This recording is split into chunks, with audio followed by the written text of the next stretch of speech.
Hey, welcome back. I haven't posted anything in a while. I've been doing some Milky Way photography, trying to find some other treasures in the desert, and been somewhat successful. So this video is for if you're starting from scratch, how do you plan a Milky Way? I've been doing a lot of that lately.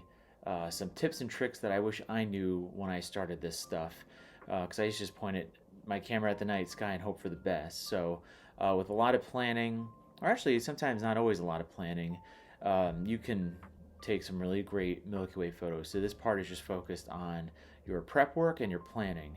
The more prep work and planning you put in your photo, the higher chance of success you have.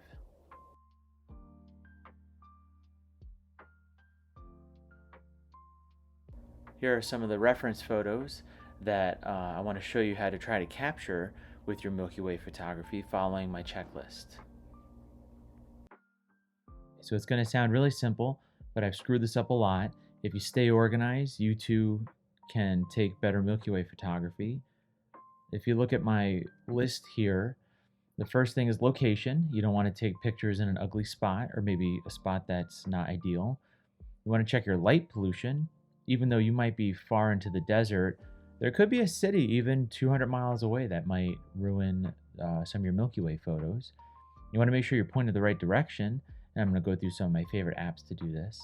And you want to check the weather and the sky visibility. So sometimes the weather is going to be terrible. You could sleep in all night long. Sometimes the weather looks really clear, but due to other atmospheric conditions, which I'll talk about in this video, the sky might be kind of hazy and you might not get a good Milky Way photo. So it's really important to check these things. They're not perfect apps, but if you arm yourself with this information, you can really increase your success rate with these types of photos. First strategy is to determine how much light pollution is in the area that you're hoping to capture your Milky Way. So I put a star on where I took one of my Milky Way photos, and I'm going to show you this website here, and all these links are going to be in the description below. This shows you a rough scale of how much light pollution is in a given area, and it rates it on what's called the Bortle scale. And I'm going to click around the map here. You can see like a 2.4 is really low light pollution, a 9 and 8 are really high, 4 is kind of in the middle. I took this photo at around, if I remember, yeah, so about a 3.6, but I was up on a mountain about 7,000 feet up, so I was kind of above some of the light pollution, but you could still see the lights from Phoenix, which is about 150 miles away from my location, so it's kind of crazy. But this really helps with my planning. I've seen some really beautiful landscapes, but because of the light pollution, sometimes I'll still try the photo, especially if I'm camping there, but you could find a really pretty spot, but there might be a town nearby, or the clouds come in and it'll bounce light pollution off a small town, and it doesn't even have to be a ton of light pollution. So you can see where the light pollution is around Las Vegas and some of the other areas like St. George. So it's just something to pay attention to, and you don't have to follow all these steps exactly, but it's just from lessons that I've learned over time. If you remember, the next step is determining the direction the Milky Way is going to rise into the sky.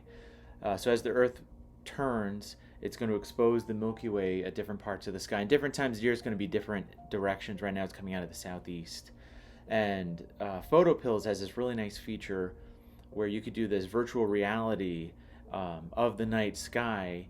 And I'll walk through the desert like in my video, and you just kind of scan your finger over the screen, and it'll show the Milky Way rising.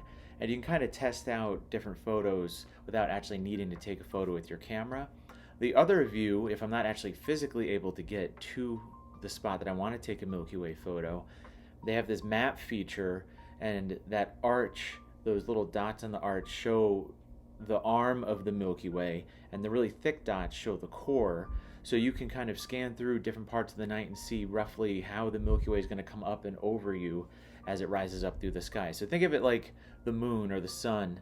The Milky Way will rise and then set on the horizon. It just depends where you are, what time of year, will dictate kind of what time that this happens and where the core of the Milky Way is, where those really pretty photos are taken. So now we have to assess whether or not it's going to be a good sky. This is one of my favorite apps / websites. It's cleardarksky.com. Really accurate most of the time. You could see this graph here. It looks kind of confusing but I'll kind of walk through different parts of this.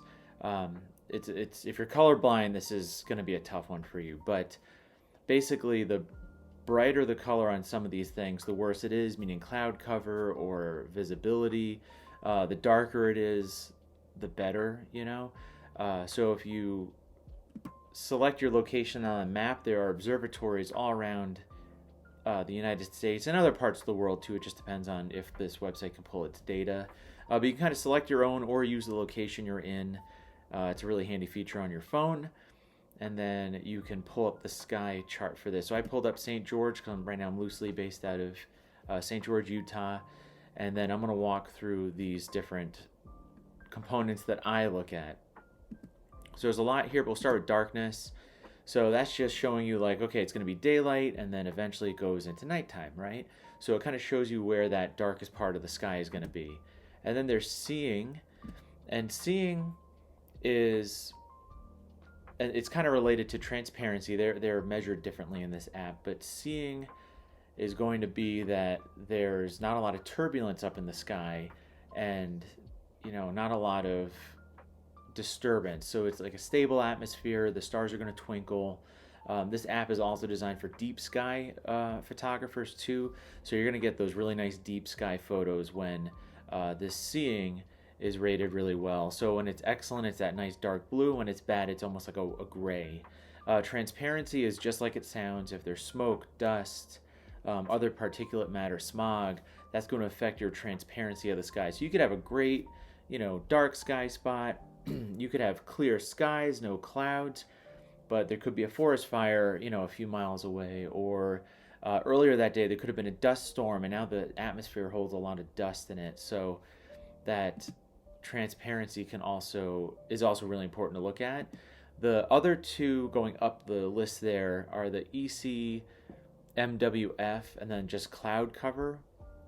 So that EC MWF cloud cover is a European model for how they model cloud cover, and then cloud cover is just kind of like covering the rest of the clouds is the way I understand it. So you want those definitely be those nice dark blues. You don't want them to be like white or gray. That's going to give you an idea. Now again, it's not perfect, especially around mountains. There's a lot of local weather, so sometimes it might say that it's clear, but because you're near a mountain range, there might be some clouds on the horizon. So just kind of be aware of that. But I will dictate a lot of the times on whether or not I go out if these charts are telling me it's clear or not clear. Really great website. It's useful for a lot of things, especially I use it for Milky Way, but if you're a deep sky type of person, you could definitely use it for that too.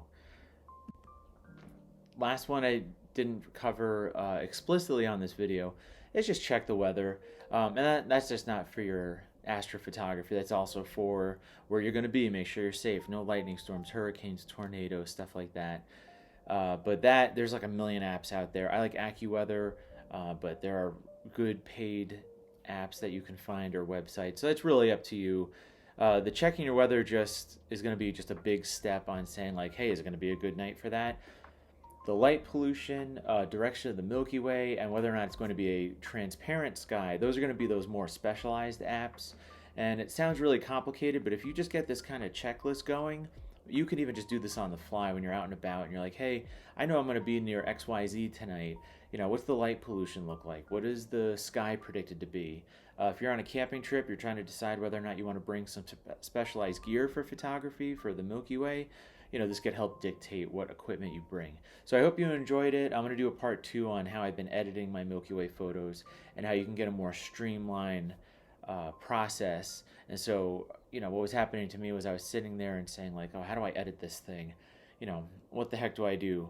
And I have some ideas to help keep your colors consistent, attractive, and make your photos really stand out amongst the crowd. All right? Don't forget to like and subscribe.